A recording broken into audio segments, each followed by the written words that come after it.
There are battles in your life that aren't hard because the enemy is strong. They're hard because your gates are wide open. Sometimes the struggle isn't what you're fighting. It's what you keep allowing in. Scripture teaches that every believer has gates.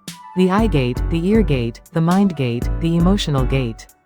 And whatever enters those gates eventually shapes what flows out of your life. Proverbs chapter 4:23 says, "Guard your heart with all diligence, for out of it flow the issues of life."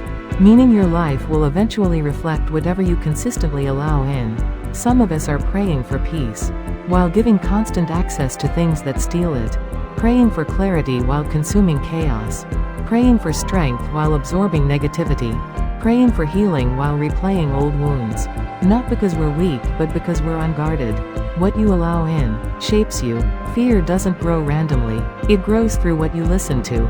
Discouragement grows through what you watch. Confusion grows through what you meditate on. Weariness grows through what you emotionally carry. That God never asked you to hold. Jesus said in Matthew chapter 6:22, "The eye is the lamp of the body." In other words, what you allow in eventually influences your whole inner world. Some people are exhausted because they're overexposed. So, identify your open gates. Ask yourself honestly, what have I been letting into my gates lately? Because, if you let comparison in, insecurity will grow. If you let offense in, bitterness will grow. If you let fear in, anxiety will grow.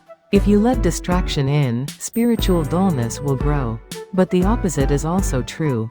When you let truth in, clarity grows. When you let worship in, peace grows. When you let scripture in, strength grows. When you let God's voice in, direction grows. Your gates determine your growth.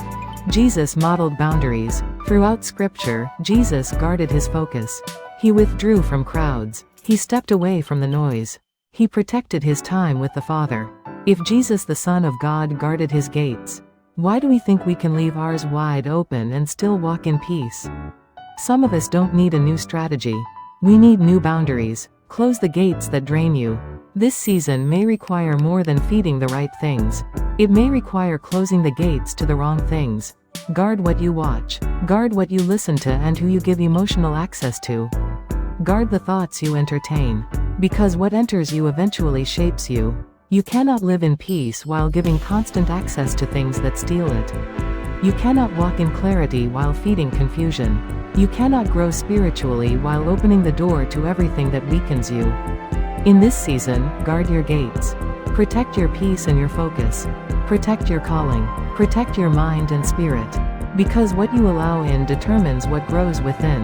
And when you guard your gates, you make room for God to grow something new in you. Remember, when you focus on Jesus, everything else becomes clearer. Thanks for watching. I'll see you in the next video.